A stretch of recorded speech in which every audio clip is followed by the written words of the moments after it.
And yet the same idea, the tower block, can be portrayed romantically.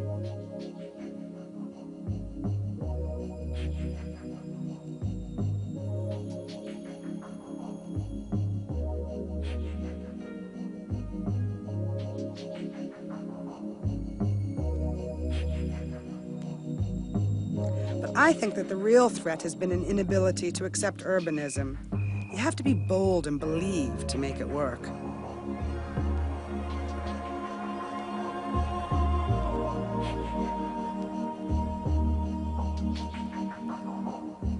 From here, on one of the pulpit balconies, I can appropriate a bit of the city. And yet, as an individual, I know I'm part of something much larger. I can celebrate the massive humanity, even in concrete.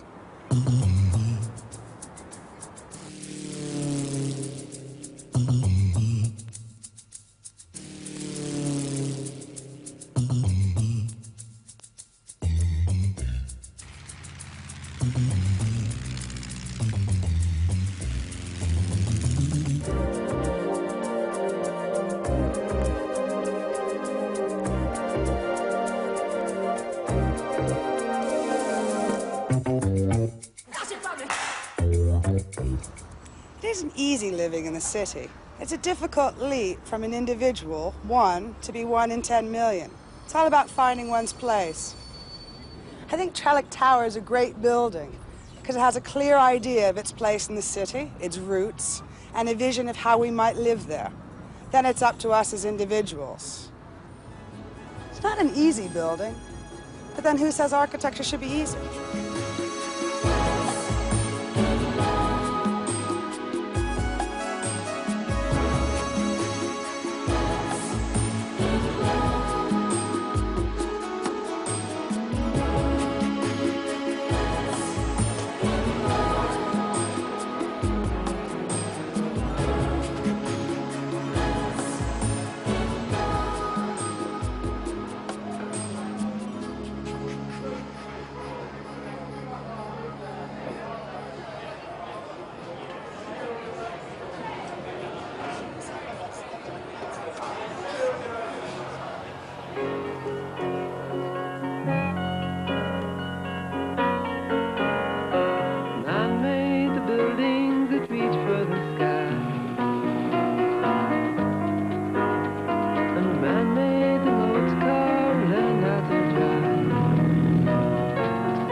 Hello, kidder. I thought you played badminton Sunday. Not this Sunday. Thelma's got bruised toes. Oh, dear. I dropped a brick. You're always dropping bricks, you. This one was on her foot in the library. Want some coffee? I'd offer you a beer, but I've only got 6 cans. No, thanks. I had some news this week. Your divorce came through. Really? How do you feel about it? Same as I felt about the street coming down. That goes yesterday. That street coming down really upset me, because it just reminded me how much of the past is gone. It's different for you with your divorce, your new job, your flat. Your changes are happening now. My future's all bogged down. Go on, you can have a beer if you like. In the chocolate box of life, the top layer's already gone. And someone's pinched the orange cream from the bottom. Bloody hell.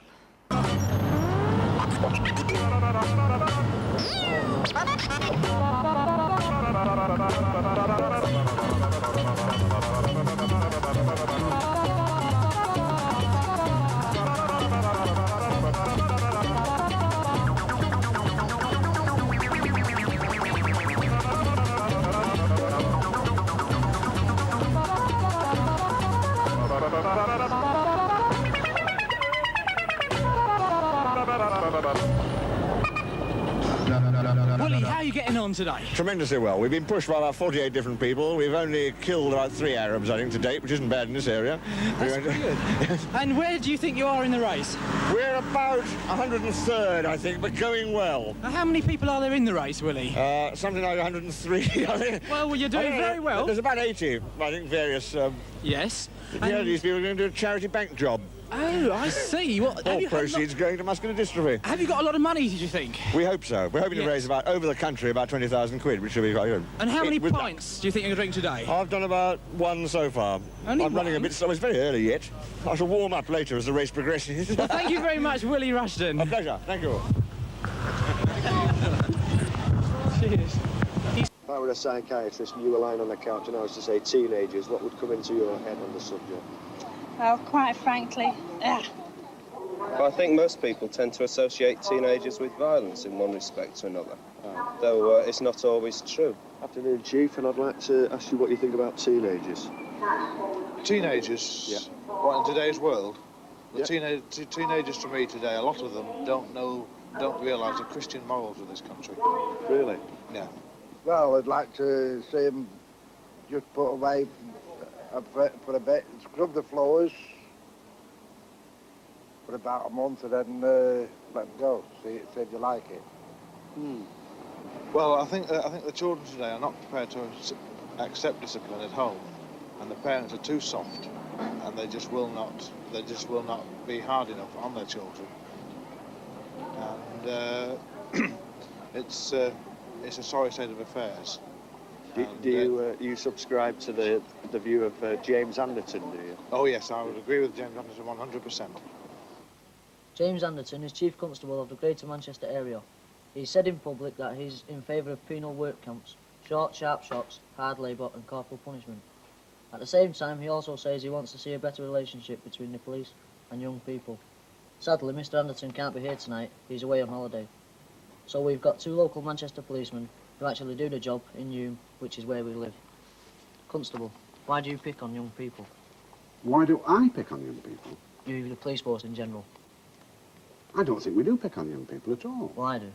I just want, you know... Well, you give me an instance and why we pick on people, or when we have Well, you seem to pick on young people more than you do on the older people.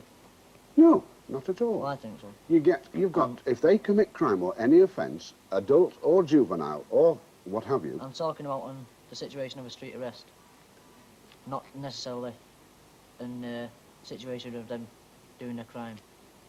Well, you give me, for instance, for a street arrest, such as what? Well, Nobody's going to get picked on unless they have done something or given a suspicion to suspect them of doing something. Well, I've personally been stopped in the street for nothing at all, just walking down the street and been thrown up against the wall. No, you've not been thrown against a wall, you've been put against a wall or been searched. Just the same, isn't it? No, there's a difference between thrown and being put. But why do you think that Young people distrust the police force today. I don't think that basically young people do distrust the police force. There might be individual officers which they distrust, but not generally the police force. Why are we not informed of our rights when brought into the police station? There's a notice board in every police station that you go in informing you of your rights. I assume by your rights you're referring to complaints against an individual officer. No, I'm talking about your rights to... Have a solicitor? Yeah. Have a friend present, make a phone call. Yes, it is there on the board. Why isn't it pointed out to the young offender or to just the person who you brought in? It's there. It's a huge notice board in every station. Yeah, can I come in a that bit? is there. And you've never read the Holy Book then, Molly?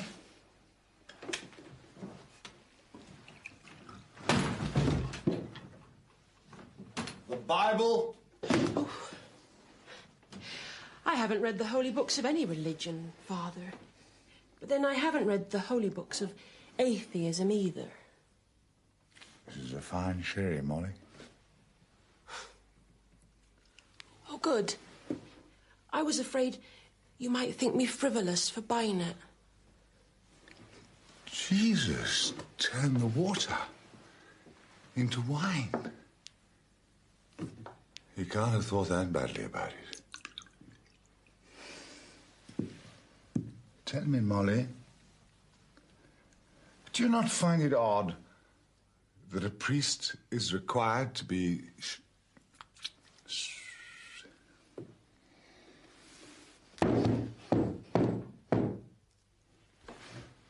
celibate? Odd, Father? A priest is forbidden all knowledge of the very experience that most vexes and confuses his flock. I tell you, if we cancel the 6th and 9th commandments, I could close down the confessional tomorrow. It is odd. A celibate man? He's only a half man.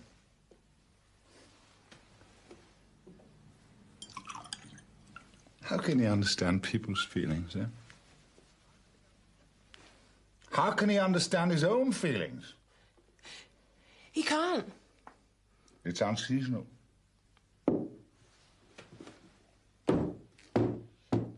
It's unreasonable.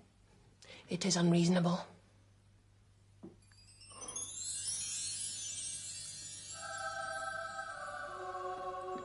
Will you marry me?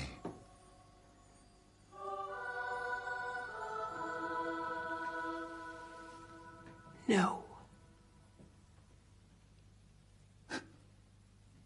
No. I'm already married.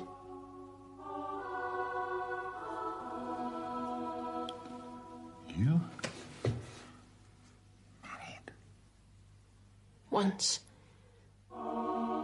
And only once. And forever. Yeah. Yes, of course.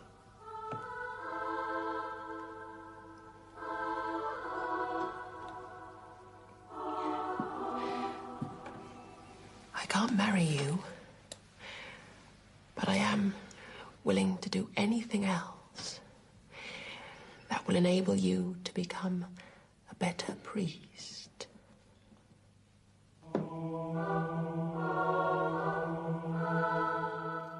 The Kurdish rebels are forced to come down from the mountains and surrender their guns.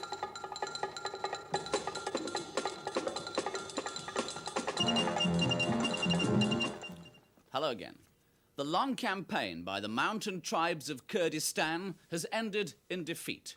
For 13 years, they've been fighting for more control themselves in running their country. And now they've been beaten. Thousands of rebel tribesmen have handed in their guns and fled. Today, there have been reports that as many as 9,000 rebels, a fraction of the guerrilla army, have chosen to stay in the mountains and fight to the bitter end. But their leader, Mullah Mustafa Barzani, has told his men the war is over. Some reports say Barzani might escape to America. And now Kurdistan, which is part of northern Iraq on the borders with Iran, might cease to exist as a homeland for the Kurds. There are more than 200 different tribes in the villages and towns of the Kurdistan mountains. Though most of the people are very poor, the land itself is reported to be rich in oil, as yet unexploited. Many thousands of Kurds flocked to join the rebel army when the campaign began to give them greater self-rule. The Iraqi government mounted a massive attack to quash the Kurdish uprising, but until recently the rebels got lots of help from the neighbouring country of Iran. Now that help will stop next week when a new peace treaty between Iran and Iraq comes into effect. One of the Kurdish leaders explained why they've been waging their desperate war. The only thing that we want is to have our right to live with our own language and our own land in Iraq, and to have our own opportunity to do what we like and to behave as we like. Now that is not to be. The refugee camps in friendly Iran are crammed with Kurds who've fled their homeland, and many more are now on their way to Iran, which has promised them protection if they arrive there before the treaty with Iraq begins on April the 1st. Iraq's quarrel with the Kurds has always been that Kurdistan should be like any other area of its country, without a separate government. The war has cost the Kurds an estimated 9,000 rebels dead and 17,000 wounded. Now, with no support from any other country and running out of ammunition for their ancient weapons, the fierce mountain fighters of Kurdistan are admitting defeat.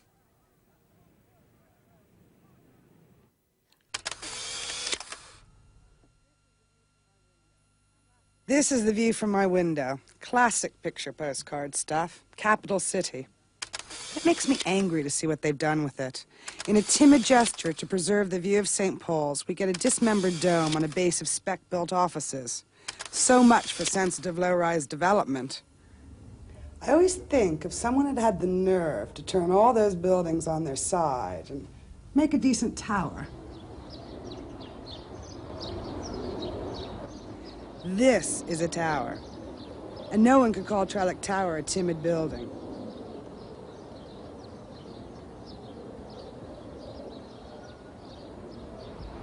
Trellick Tower is bold because it confronts issues about living in the modern city. It's a building with strong ideas and determined to hold its own. You can tell that it won't be compromised.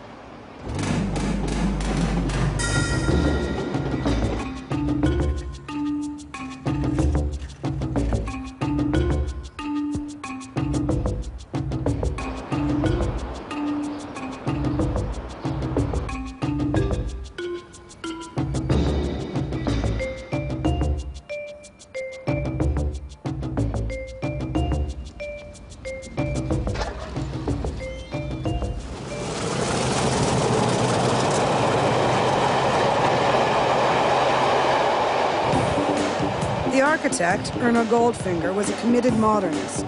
He understood the city. He understood that the infrastructure of roads and rail are as much a part of the city as its people. He understood its density. And he built an urban building.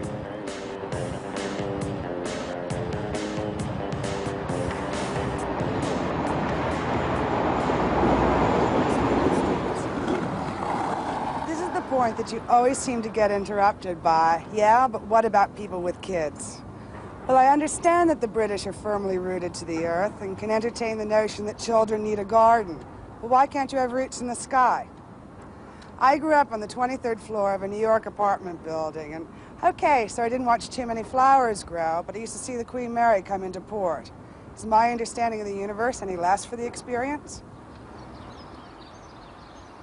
The primary Corbusian justification for high-rise living, to provide sun, space, and greenery, is handled both monumentally and sensitively.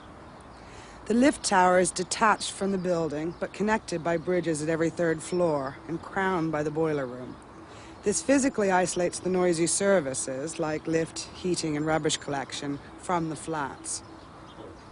But it's definitely very dramatic. At one point, you're enclosed in a stainless steel box in a concrete shaft. And then the next moment, you virtually explode into the natural light of the corridors and bridges.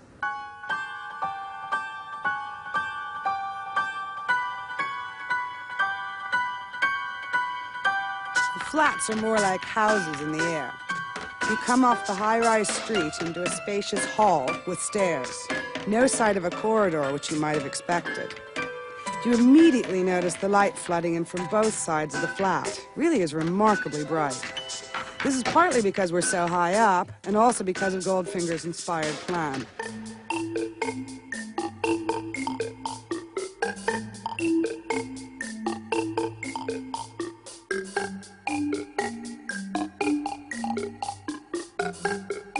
We're having a very...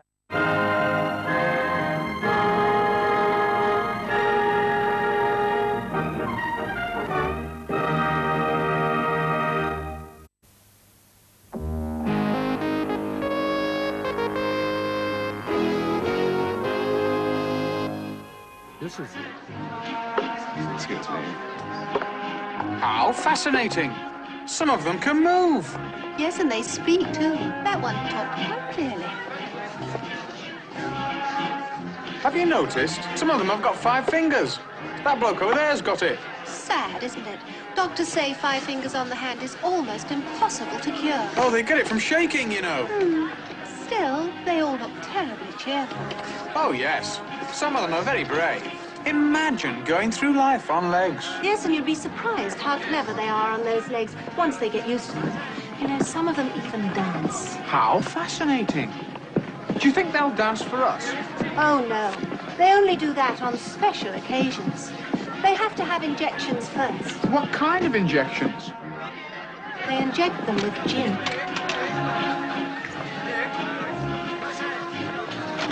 Hey, I've won a prize. Which one would you like? Oh, could I have her? She's sweet. I really don't know what to say. What's it got? Hello. Oh, there he is. We're back again. It's Alan Wicker again. The poor man's Alan Wicker, the impoverished man's Alan Wicker. Well, you finally made it, Willie. Yes. And do you think it was all worthwhile? Thoroughly worthwhile. As far as I'm concerned, it was totally worthwhile. I didn't do anything at all. You lazy. I sat in it, except for the one moment when I got out and Paul got done with an omelette. With an omelette? Otherwise, Oh, yes. I missed that. They were ambushed in the Gloucester Road. Yes, well, you can see I got done a bit as well. It suits you. Yes. It's like terminal dandruff. But what have you been drinking all the way round, Willie? You seem so... Liberally. Liberally? What a concoction. I have got 20 years start over most of you. Oh, I don't know. We're not that old. You're catching up, you're catching up. Yes. OK, Willie. Well, thank you very much. Thank you, Alan. Willie did actually find it quite useful to have this on the second half. Excellent, but what did you do with what was in it? The facilities You drank provided it? were impoverished. It just went in his hat. Don't lift it up now, though. Oh, dear. And again, that view. We're on the 21st floor now, and the scale becomes more intimate. You feel closer to people in the streets. But unlike a ground-level house, there's no need for curtains. They can't see you. Well, no Queen Mary, but we do have the Royal Horse Artillery. Look at this almost rustic feature. You can open the top of the stable doors in the kitchen, watch the children playing on the balcony at the same time you're cooking dinner. I'm sure some parents are gasping in horror at the thought of it.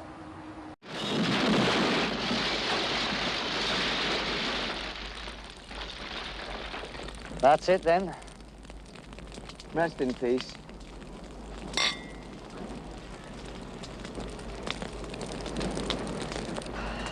I'll have the glasses back, lads. Certainly, Joe.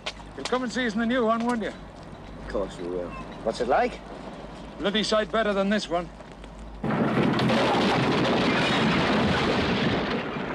Nobody cares. Nobody really cares. Nobody's moved by the occasion. Well, us residents are. Moved to a high-rise. Soulless concrete blocks. What do you mean? It's got a modern kitchen, a lovely view, and an inside lavatory. These streets had poetry. Yeah, well, there's not much poetry at 4 in the morning, padding down the yard to a freezing outside bog. You missed my point, Terry. You missed my point. Where are you going? I'm gonna get a memento from the old house. A souvenir or something. Hey, lad, keep away from there. It's not safe. Not safe. I was a baby when this street was bombed by the Germans. It didn't worry me then, and it's not gonna worry me now.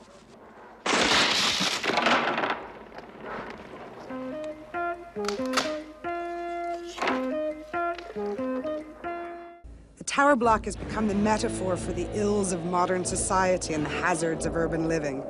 It's too easy to put in some ominous clouds to paint shadows on every landing.